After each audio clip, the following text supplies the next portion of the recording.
Semua mengklaim tentang kebenaran, semua mengklaim tentang ngutip hadis Quran dan semua. Begitu semuanya. Tidak ada satupun kebenaran sekarang tidak mengutip Quran dan hadis, semua mengutip. 72 golongan yang sesat pun semua mengutip Quran dan hadis. Tidak ada. Coba perhatikan teman-teman. Ormas kelompok Islam semua.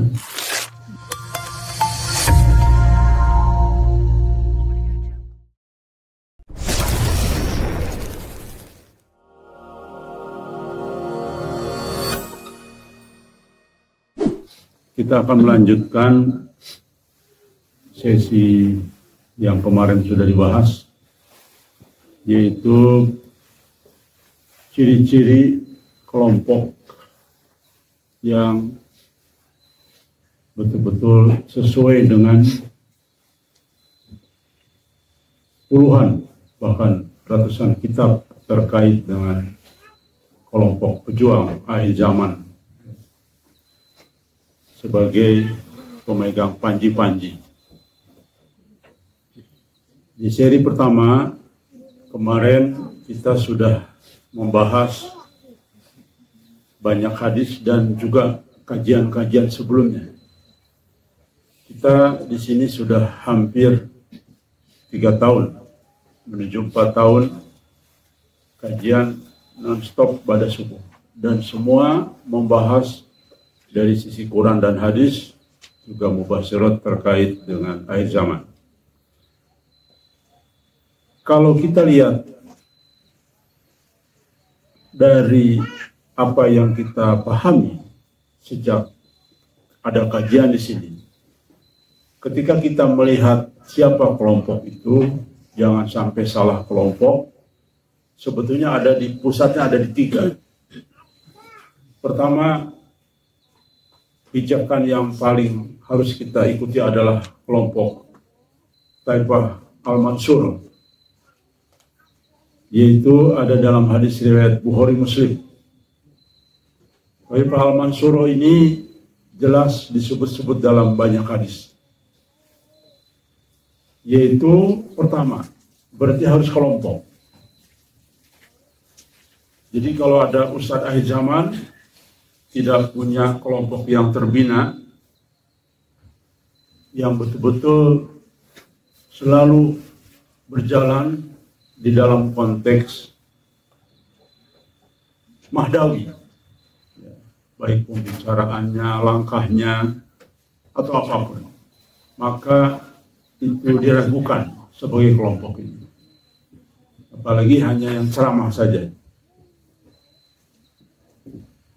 Maka baik umat muslim atau katakanlah kelompok kecilnya helper di dalam konteks akhir zaman ini, maka harus kelompok. Jadi teman-teman, itu panduan, karena selalu menyebutkan kelompok, bukan perorangan. Jadi pengusung panji itu sekali lagi bukan kepada figur, tapi kepada satu, ya, itu syaratnya. Yang kedua, kelompok kecil. Hadis-hadis Taifah Al-Mansur itu kelompok kecil, bukan kelompok besar, yang tegak di atas kebenaran, selalu bicara tauhid, persis seperti dakwahnya para nabi, para utusan Allah. Meski dimusuhi, meski terasing, meski dianggap aneh, nyeleneh, dan sebagainya, tapi justru yang paling memegang tauhid baik dari sisi Quran maupun hadis. Itu ciri, ya. Dan harus minoritas, istiqomah, dan tidak menyerah ketika dihina, diledek, disudutkan, atau katakanlah disepelekan. Itu ciri-ciri dari kelompok Taifah Al-Mansur, ya. Yang kedua, ada dalam hadis tentang pemegang panji. Itu, jadi sentralnya nanti ada di 3 hadis. Kalau kita lihat seluruh hadis itu di 3 sentra ini. Ini dalam banyak hadisnya juga ya. Walaupun ada ulama yang mendoakan, tapi ada juga yang mensahihkan. Yaitu dalam Ibnu Majah dan Abu Nuaim. Muncul dari arah timur, harus dari timur. Yang membawa panji. Rekan sekalian, apa itu panji? Bukan dalam pengertian literal bendera, bukan. Tapi selalu menyuarakan. Itu panji. Lalu selalu menzahirkan. Baik tentang akhir zaman atau apapun. Dan mempersiapkan juga ciri-ciri lainnya. Itu sebetulnya panji. Jadi bukan terletak pada benderanya, tetapi terletak apa yang disampaikannya. Dan tentu mendukung Al-Mahdi, karena sudah harus mulai fokus mendukung Al-Mahdi. Itu dikaitkan dengan nanti. Kemudian dari timur, harus dari timur. Baik secara geopolitis maupun simbolik. Karena jangan lupa, sekali lagi, hampir kalau kita perhatikan teman-teman sekalian, hampir 80% kalimat-kalimat tentang nubuah akhir zaman itu simbolik ternyata. Dan itu dibahas oleh banyak kitab, puluhan kitab. Saya baca ya, di e-books, ternyata apa yang dikaitkan dengan akhir zaman mayoritas simbolik. Jadi bukan kata saya, kata kitab-kitab. Silahkan baca.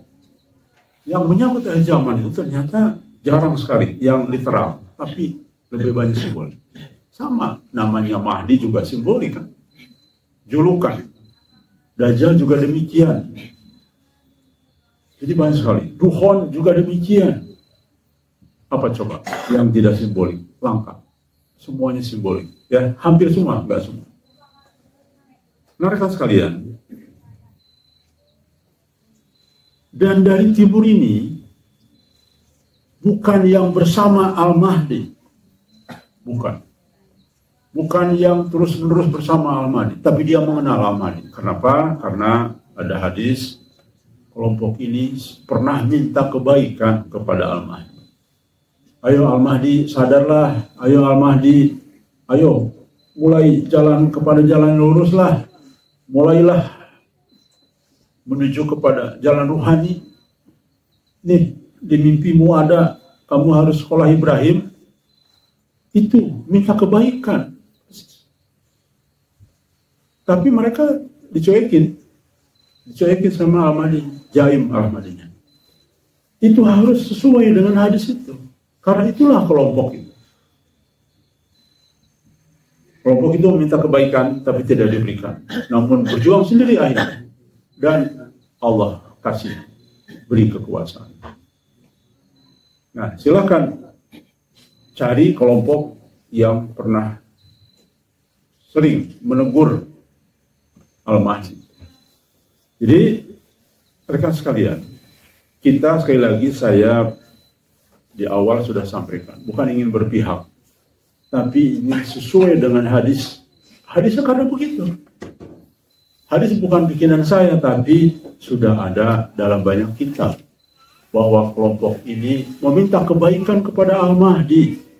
Ketika saya coba tafsirkan dari banyak referensi kitab, ya kebaikan begitu. Jadi cari kelompok seperti itu. Harus, karena disitulah titik-titik pencerahan kita untuk mengetahui kelompok-kelompok. Ya. Kemudian hadis ketiga. Tadi hadis pertama apa? Kelompok Taifah Al-Mansur. Ya. Yang kedua hadis tentang memegang panji hitam. Yang ketiga apa? Ini. Yang munculnya pasukan dari kelompok pasukan atau penegak kebenaran dari arah timur. Ini Ibnu Majah dan Hakim. Jadi kelompok ini memang mempersiapkan untuk Al-Mahdi jalan.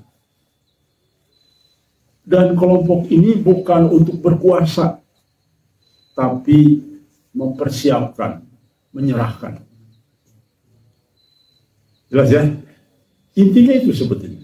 Kalau kita ingin melihat siapa kelompok itu, tadi kelompok ciri-ciri Taifah Al-Mansurah, yang kedua kelompok Panjitang, dan yang ketiga arahnya dari timur, kelompok dari timur. Sudah, jangan lihat dari utara, dari selatan, dari timur.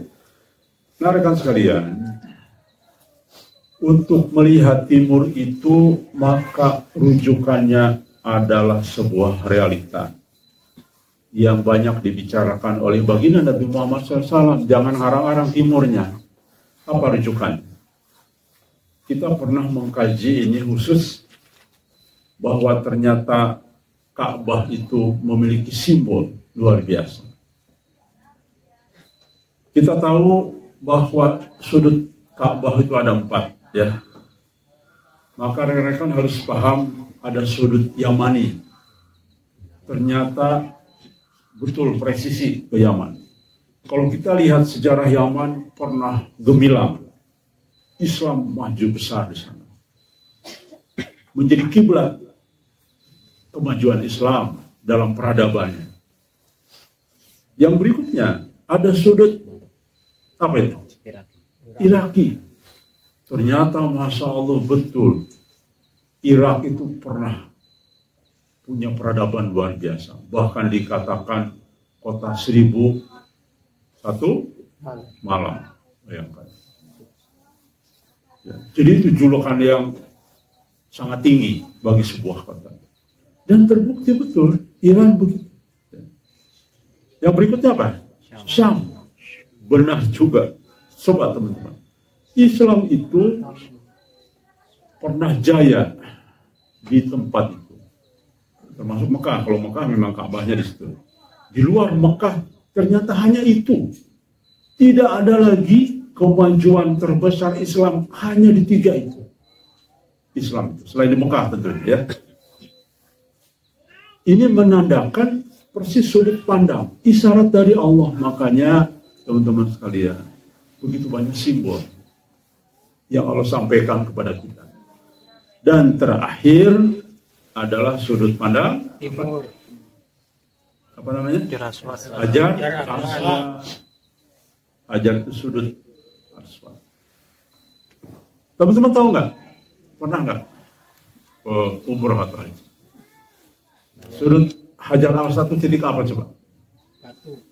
Bukan batu, titik apa? Mulai tawaf. Ah, betul. Dan mengakhiri apa? Tawaf juga. Jadi itu simbol isyarat.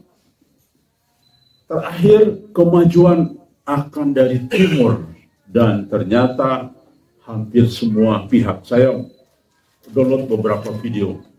Betul ternyata sudut Hajar Aswad itu ke timurnya itu ke arah Indonesia dan Malaysia. Ke arah ya.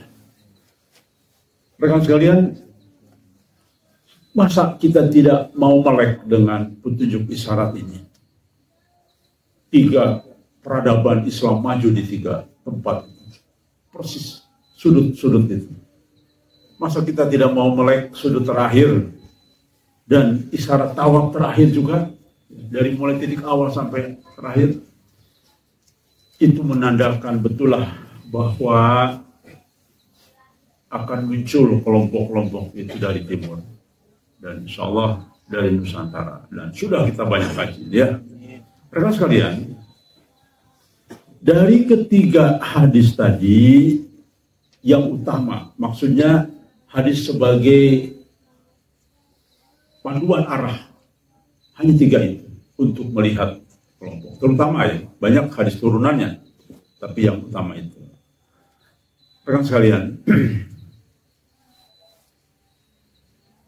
kita sekarang jabarkan lebih rinci terhadap hadis-hadis yang sudah kita banyak bahas.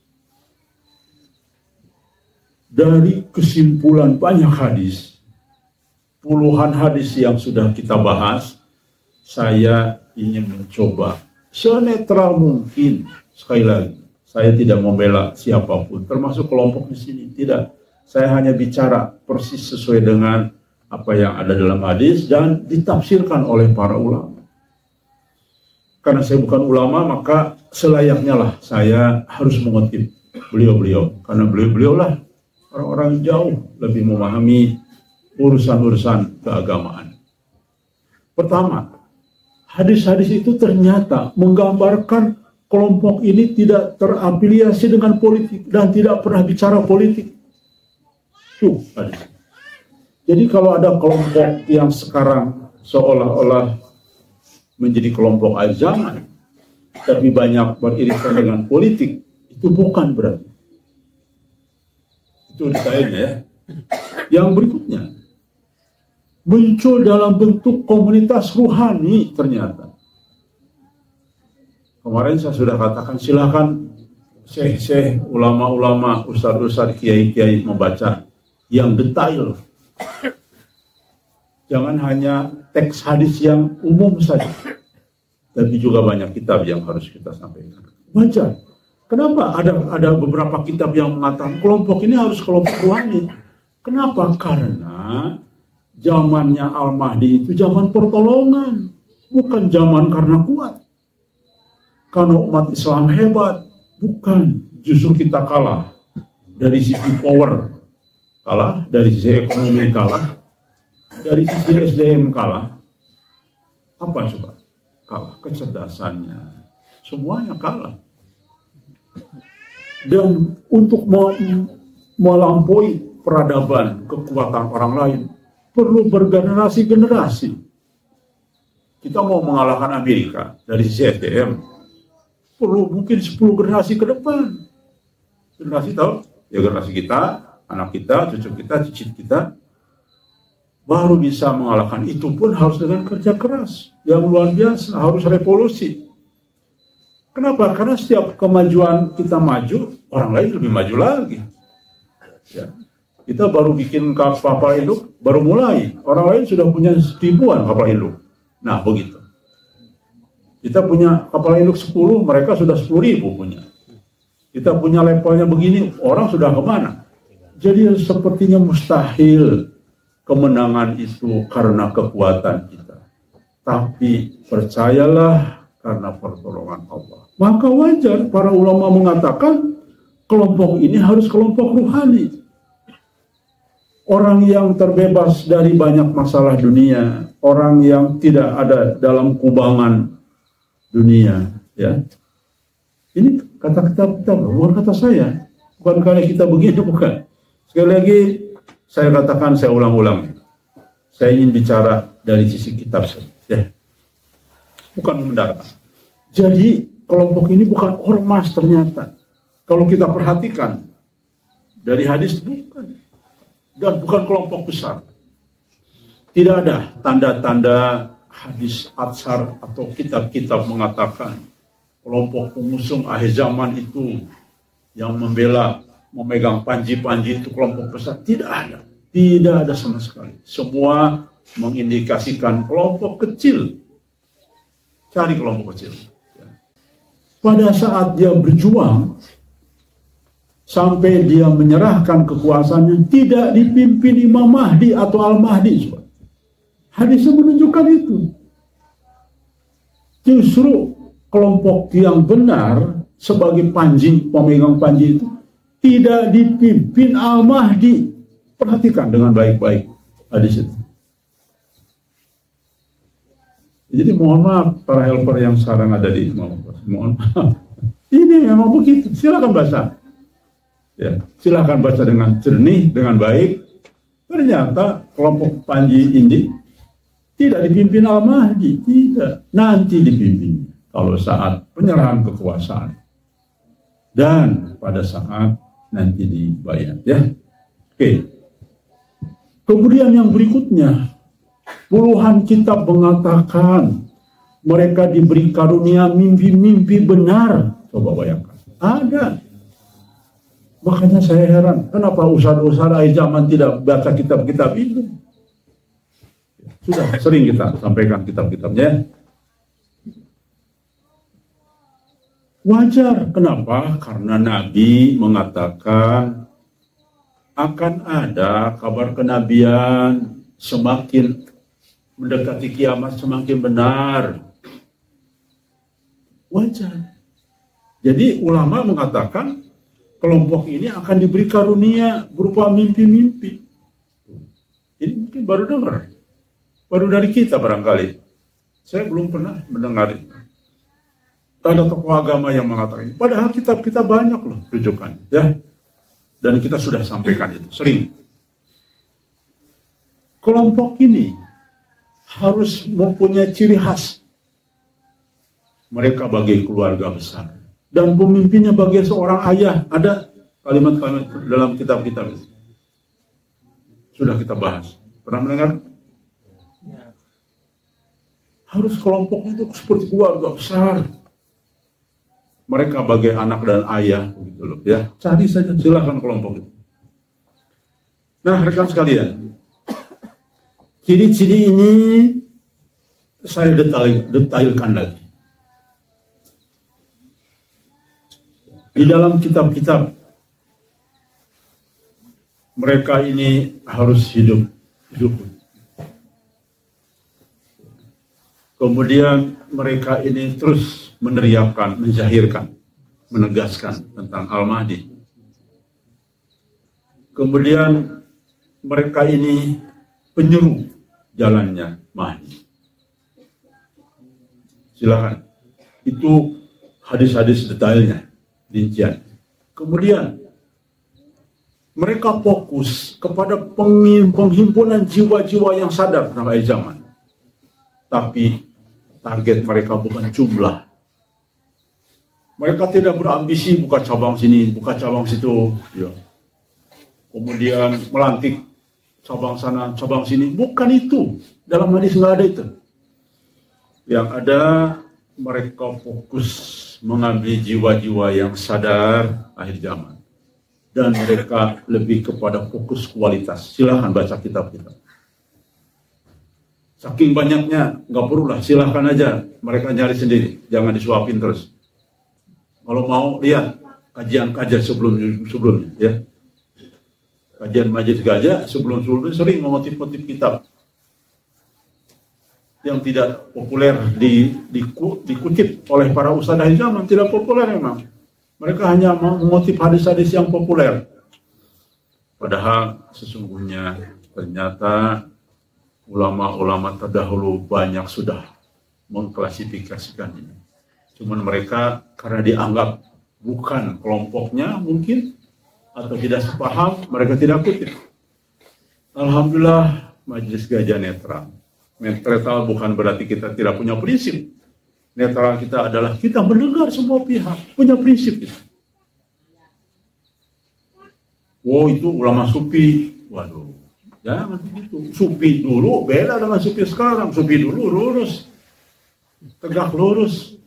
Sufi sekarang naik turun pakai alpat.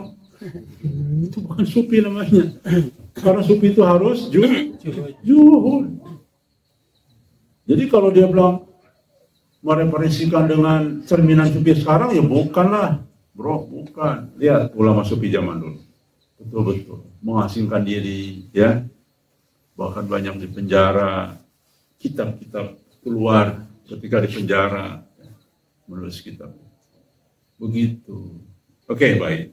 Dibaca itu juga, dan ternyata di dalam kitab-kitab ulama terdahulu yang dianggap ulama-ulama sufi, yang dianggap oleh ulama sufi, ternyata banyak membahas tentang akhir zaman yang tidak pernah dikutip oleh ustaz-ustaz sekarang. Alhamdulillah kita orang-orang yang berprasangka baik, karena mereka kacamatanya salah. Orang teman-teman Salafi nggak mau, coba teman Salafi mau nggak bahasa kita bersufi? Nggak mau, karena mereka melihat sufi sekarang. Jangan dong, sufi zaman dulu lah, zaman para tabi'in. Ya. Oke, baik rekan sekalian. Yang berikutnya, Mereka ini selalu bicara tentang Dajjal. Dan mereka paling keras. Paling keras tuh bukan berarti harus perang saja, tapi keras prinsip. Mereka berani menunjuk hidung. Nah, itu. Mereka tidak takut, ya, dan sebagainya. Cari kelompok-kelompok sekarang yang selalu bicara tentang warning fitnah Dajjal. Itu berdasarkan kitab-kitab, ya. Cari kelompok yang sudah mampu menghindar dari fitnah Dajjal. Mungkin tidak ada kebenaran di tengah-tengah orang-orang yang banyak terjerumus kepada fitnah. Tidak mungkin. Itu namanya maling teriak maling. Jadi yang benar teriak Dajjal harus orang yang sudah posisinya menghindar dari fitnah Dajjal. Saya tidak mungkin bicara tentang korupsi-korupsi sementara. Di lingkungan saya semua korupsi, saya juga kecepatan korupsi. Apa mungkin bisa keluar kebenaran dari situ? Tidak. Itu hanya politis saja supaya media massa, masyarakat menganggap saya ini tidak korupsi. Padahal saya terima amplop sehari 10 amplop dari mana-mana. Jadi lihatlah orang yang teriak tentang Dajjal di tempat yang justru dijamin tidak ada fitnah Dajjal secara kelompok, ya. Tapi bahwa orang per orang ya bisa, dan memang ada penyaringan. Tapi lihat kelompok. Karena bicara kelompok, Anda jangan dibolak-balik dengan hal-hal yang cemen. Tahu cemen? Artinya begini, wah ini menggiring ke gajah nih, ya silahkan aja berpersepsi. Tapi kitabnya begitu. Tapi buktinya di sana kan ada juga yang kena fitnah. Lah iya, lah bicarakan kelompok, bukan per orang. Itu jawabannya teman-teman sekalian, ya. Mudah seperti jawabannya. Karena ketika kita bicara 3 hadis tadi, kelompok, bukan perorangan, bukan saya, bukan Anda, kelompok. Jelas sekali. Jadi, jika katakanlah, oh ini menggiring tanah Ujlah, ya nggak apa-apa. Itu memang orang-orang yang tidak paham kitab pasti ngomong gitu. Orang yang dalam hatinya punya sakit hati ya begitu. Orang yang punya penyakit hati begitu. Pasti. Semakin kita menyampaikan kebenaran, semakin banyak orang tidak suka. Ya biasa itu.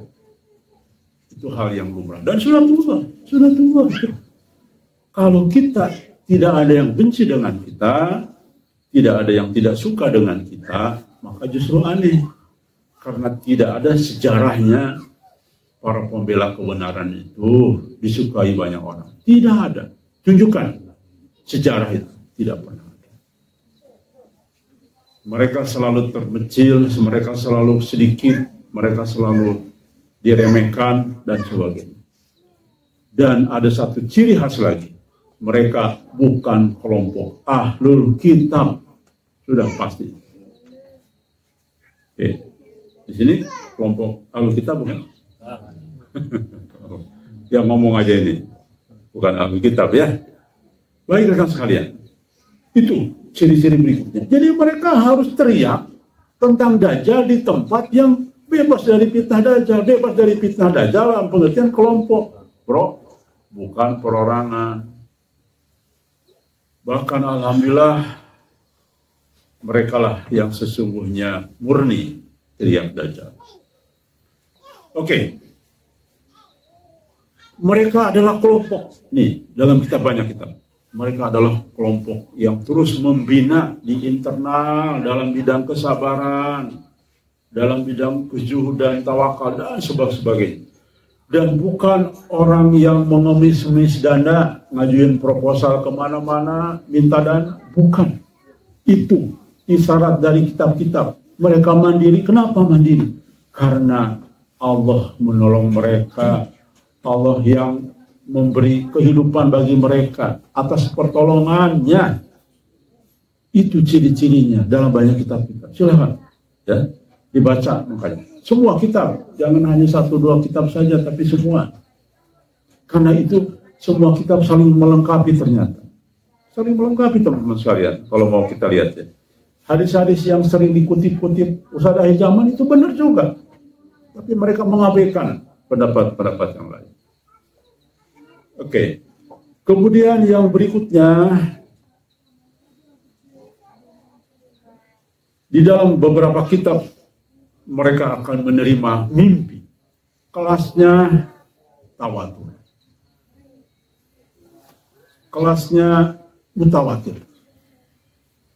Silakan teman-teman lacak melalui apapun, teman-teman yang mendengar di rumah atau jamaah yang baru atau siapapun yang mendengarnya, kapanpun mendengarnya. Sesuai dengan kitab-kitab yang ada, yang sudah kita kaji banyak sebelumnya, mereka akan mendapat petunjuk, banyak petunjuk persis seperti janji Allah dalam surat Al-Kahfi ayat 13. Mereka akan mendapat petunjuk banyak nanti. Allah beri petunjuk terus. Silakan cari, teman-teman sekalian, kelompok ya. Begitu kata kita. Itu begitu kata ulama, kata Quran, bukan kata saya. Mereka adalah kelompok Ashabul Kahfi yang Allah bangkitkan lagi di ujung akhir zaman, dan mereka akan mendapat banyak petunjuk setelah melaksanakan uzlah sesuai dengan janji Allah dalam surat Al-Kahfi ayat 13. Cari kelompoknya ya, itulah kelompok yang benar sesuai petunjuk. Bukan yang disebut-sebut Ustaz akhir zaman. Mereka mohon maaf, keliru, mayoritas keliru. Karena hanya mengandalkan hawa nafsu, hanya mengandalkan otak yang sangat amat terbatas. Amat sangat terbatas. Sehebat apapun dia, ternyata terbukti banyak keliru. Orang-orang yang betul-betul di jalan Allah dalam kelompok ini adalah yang menerima petunjuk dari Allah. Karena itulah satu-satunya pemisah di ujung fitnah ini. Semua mengklaim tentang kebenaran, semua mengklaim tentang ngutip hadis Quran dan semua. Begitu semuanya. Tidak ada satupun kebenaran sekarang tidak mengutip Quran dan hadis, semua mengutip. 72 golongan yang sesat pun semua mengutip Quran dan hadis. Tidak ada, coba perhatikan teman-teman. Ormas kelompok Islam semua, baik kelompok Syiah maupun kelompok yang dianggap sangat sesat sekali lah, semua mengutip. Bahkan kelompok-kelompok pencari ruhani yang gak jelas, yang nanya ke jin, silakan, bahasanya bahasa Islami. Manggil jin pakai Bismillahirrahmanirrahim, betul nggak? Coba. Selawat coba. Semua mengutip semua. Bahkan manggil jin, nanya ke jin coba. Jadi nanya ke bodoh, padahal Allah sudah jelas mengatakan derajat manusia itu lebih tinggi dari jin. Manusia lebih sempurna dari jin. Nanya ke orang bodoh. Jadi kelompok bodoh dong, ya. Untung saya bergurunya ke Ki Joko Pinter, bukan ke Ki Joko Bodoh. Kalau Ki Joko Bodoh, saya jadi bodoh. Ini kelompok-kelompok yang nanya jin itu berarti kelompok bodoh. Anda kelompok bodoh. Kenapa? Karena Allah sudah mengatakan manusia lebih sempurna, jauh lebih sempurna daripada jin. Makhluk jin. Anda bodoh berarti ya. Sudah, sampaikan aja kalimat ini ke kelompok-kelompok kelompok bodoh itu.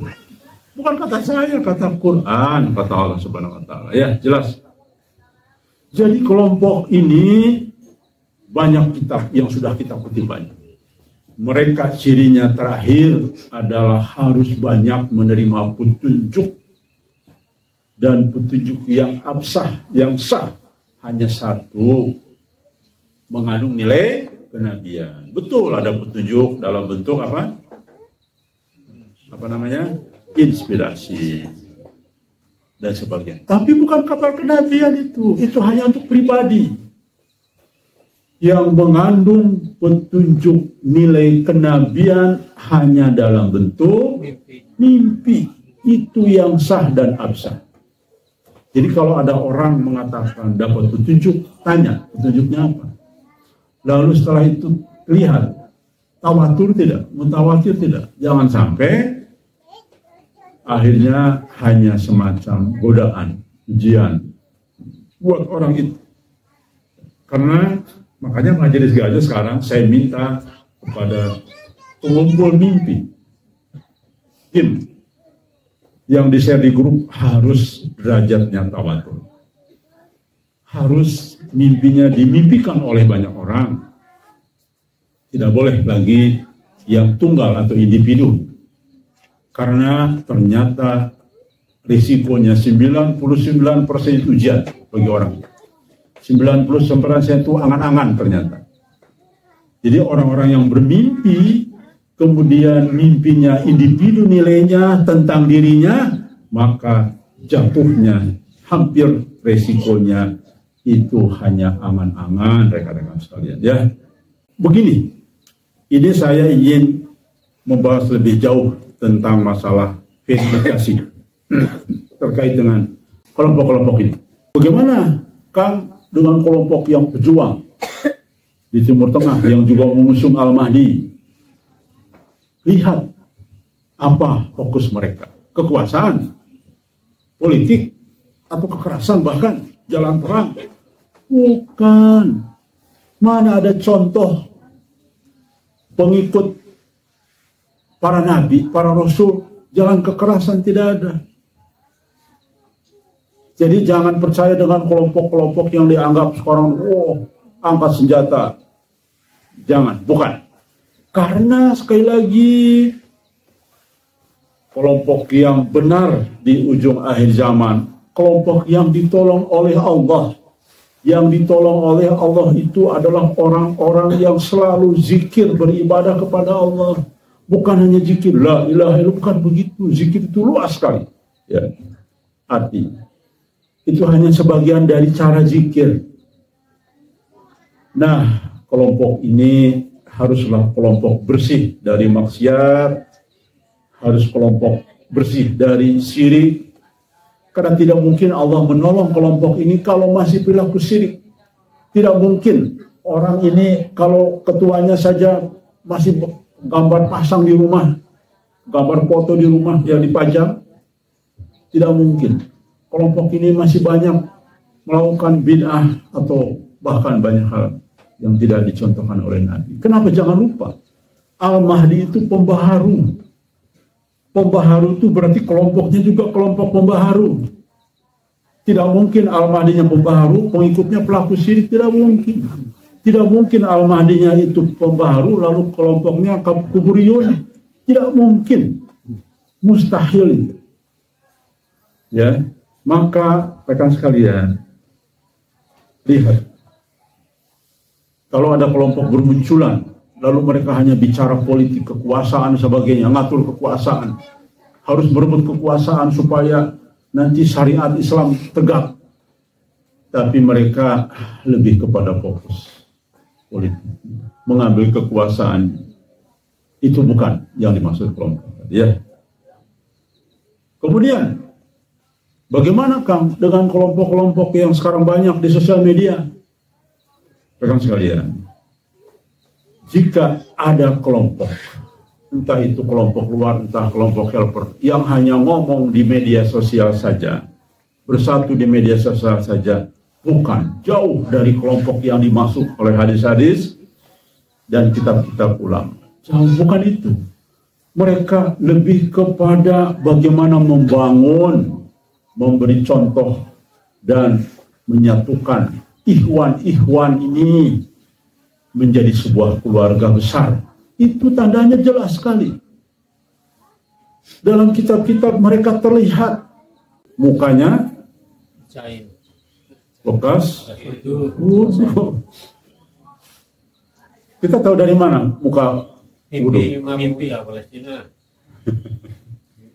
Ya, itu salah satunya. Tapi sesungguhnya itu kan simbol, ya. Susah. Ini enggak susah. Orang hitam gini, lama ya susah udah. Maksudnya rajin sholat, rajin tahajud, rajin mengamalkan ibadah. Ya. Bagaimana? Secara kasat mata, orang yang bekas mukanya bekas wudhu gimana? Susah. Orang non muslim cerah-cerah karena makanan, wah ini bekas wudhu nih. Bukan begitu. Nggak pernah sholat bahkan ya. Sama dengan ini banyak keliru sekali ya. Saya itu kadang-kadang, teman-teman mungkin belum pernah ya melihat mayat-mayat orang non muslim ya ketika sudah dikasih kotak. Atau sebelumnya lah di kamar mayat. Karena dulu saya kan dakwah ke non muslim dulu. Saya dulu dakwah ke non muslim dari Matia ya. Jadi sering gaul dengan mereka. Ya gimana kita mau dakwah kalau kita jauh? Kita gaul, kita deketin, kita kasih penjelasan, kita kasih Quran. Qurannya juga sudah ada indeksnya yang menceritakan Nabi Isa itu ada dalam Quran loh. Yesus itu ada dalam Quran, ternyata Yesus itu ini yang sebenarnya. Begitu ya. Jadi saya kadang-kadang diundang, ada kematian. Wah, pendeta ini mati ya. Wah, saya sudah tuh melihat ya, pada saat sebelum dimandikan. Cerah wajahnya. Bahkan setengah senyum. Loh, ini gimana ya? Jadi bukan dari itu, apa ya, isyarat simbol. Kan orang coba perhatikan. Apalagi kalau sudah di kotak ya. Peti mati itu cerah. Kenapa mereka dihias? Di apa? Di make up. Cantik ini. Sudah menjadi mayat, kok cerah, senyum, supaya tenang matinya. Jadi bukan itu, ya rekan sekalian. Jadi muka mereka terlihat dari banyak wudhu ya. Nggak bisa dilihat sob. Tetapi maksudnya adalah mereka ini orang yang rajin ibadah tahajud. Itu ciri-cirinya ya. Baik. Jadi bukan yang hanya di sosmed, bukan hanya di grup. Tidak, bukan itu kelompok. Kelompok iwan-iwan yang bersatu. Mereka digambarkan bagi keluarga besar. Bahkan mereka hubungannya kayak anak dengan anak semua. Bahkan pemimpinnya juga begitu. Seperti seorang ayah kepada anak-anak. Itu ciri-cirinya ya, silakan cari. Jadi bukan kelompok itu. Kalau ada pertanyaan ya. Pertanyaan kedua ya. Jadi tadi pertanyaan pertama, gimana Kang? Banyak yang mengusung Al-Mahdi di kelompok-kelompok yang berjuang di medan perang sudah habis-habisan. Bukan kelompok itu. Dan terbuktikan mereka semua tepar, ya, tenggelam. Dan digantikan dengan hal yang kebenaran. Berikutnya, mereka ini bukan dai-dai publik. Teman-teman sekalian, perhatikan. Kelompok kebenaran itu terdiri dari bukan dai-dai publik. Dai-dai publik tahu? Bukan, dai publik itu diundang, jamaahnya sudah rame. Wah, cuma ngomong doang, udah gitu diamplopin, itu dai publik namanya. Dai publik. Yang nomor handphonenya di mana-mana untuk supaya diundang, yang bagi-bagi kartu nama, ya, supaya diundang. Rekan sekalian, itu namanya dai, bukan. Mereka adalah dai-dai yang justru bukan publik, tetapi mereka ikhlas berjuang kemanapun tanpa bayaran. Itu adalah kelompok-kelompok yang jelas ada dalam banyak kitab. Artinya mereka hidup zuhud, ya, kemudian ikhlas, betul-betul ikhlas dalam faktanya, bukan ikhlas di lisan, tapi dalam fakta kesehariannya. Semua tidak karena uang, tapi semua karena Allah. Orang dai publik masih menghambakan uang, sebab bagaimana saya mengatakan itu? Rekan sekalian, ada yang bertanya ke saya, bahkan kemarin di Malaysia, Kang, ustadz itu, tanya nih, Mas Sulian kalau percaya, ya bagaimana kalau tidak mau amplop, dia hidupnya gimana, Kang? Begitu ya, orang Malaysia asli. Saya bilang, mudah jawabnya. Silahkan ustadz-ustadz itu ngajar agama di pondok, ngajar agama di sekolah, dapat upah, nah itu boleh. Itu pahalanya untuk keluarga. Profesinya apa? Guru, walaupun ngajar agama, silahkan. Tapi kalau dakwah yang disebut dengan dakwah ke publik, menjelaskan tentang apapun, seharusnya tidak boleh menerima bayaran. Kenapa? Karena tidak ada contohnya dari para sahabat.